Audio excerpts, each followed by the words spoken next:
Il dit mai 68 a vidé l'État de sa substance, a complètement perverti la société jusqu'à ce jour et est responsable du triomphe de l'absurdité, de la dictature du capital financier globalisé qui ravage la planète et l'humanité entière.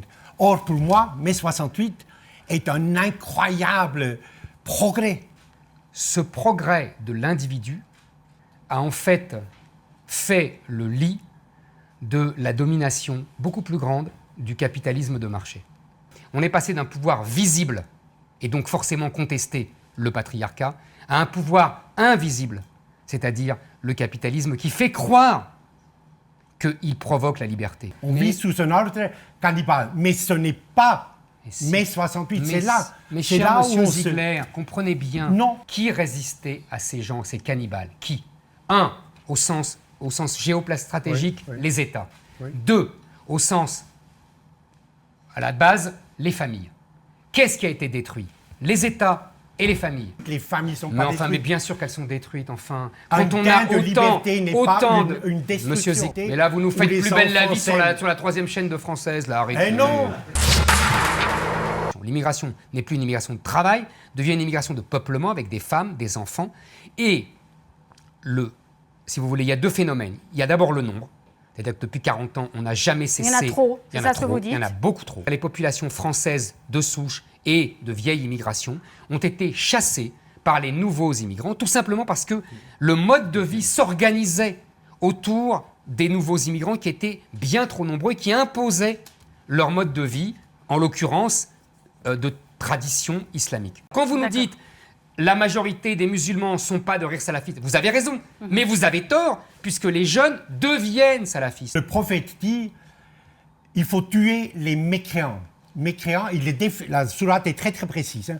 Le mécréant, c'est celui qui essaye de détourner le musulman de sa foi. C'est un livre de tolérance et d'amour et d'analyse précise d'une situation Vous me donnée. faites de la peine, monsieur Ziegler. Là, vraiment, Alors, vous tombez dans les pas du panneaux, tout, pas. vous tombez J'aimerais dans bien- les panneaux vraiment les je vous plus le éculés. prête, vous me le renvoyez après.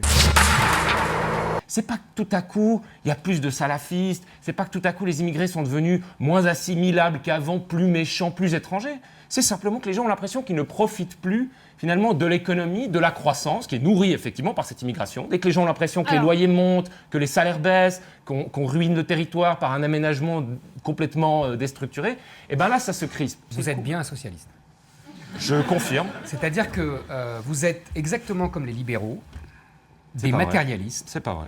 C'est-à-dire que vous ne pensez qu'il n'y a point de salut hors du matériel. C'est un leurre. Vous défendez l'infime minorité de gens qui profitent de l'immigration, c'est-à-dire les élites capitalistes, voire plutocratiques, aurait dit M. Ziegler. Les Français, c'est pas parce qu'on a du mal financièrement qu'ils ont cette réaction.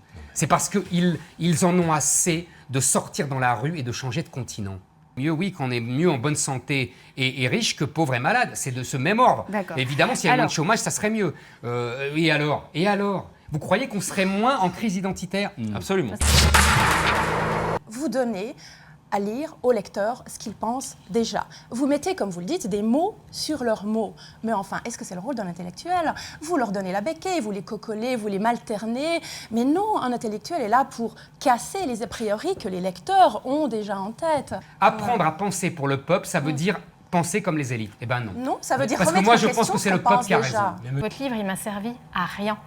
Il m'a servi à rien parce que vous êtes soit dans le passé, un constat passéiste avec une espèce de nostalgie, de regret, ou alors vous êtes dans le futur. On a un parti politique suisse qui adorerait vos images, l'UDC. C'est vos affects qui sont étalés, mais qui sont érigés en vérité générale. Ah, ça y est, vous allez me sortir la rationalisation des affects. Non, ça c'est Mazarine Pinjot. Bah oui, mais vous êtes c'est toutes assez les bien mêmes de toute trouvé, façon. quand même. Hein. Vous dites toute la même chose, non. alors vous savez. Bah non, pas c'est tout à exactement fait. ce que vous venez Non, de dire. Hein. Moi je vous dis que vous êtes un idéologue et que c'est vous qui méprisez le peuple et les lecteurs. Votre pensée, je l'ai trouvée extrêmement ringarde, larguée. Aucune femme n'a pour modèle Madame Bovary, plus personne ne regarde Hélène et les Mais garçons. Toutes les femmes sont des Madame Bovary. 1900. C'est ça l'éternité du personnage On de n'est Flaubert. plus dans les années Mais 70, vous on leurrez. est en 2014. Mes chères madame, Moi, je vous D'un vois mot. comme quelqu'un qui voit la maison qui brûle et qui explique aux gens que s'ils étaient moins nombreux dans la maison, eh ben, les dégâts seraient moins importants et puis on pourrait se disputer sur qui a allumé le feu. Et pendant ce temps-là, la lance à incendie, vous ne la touchez pas.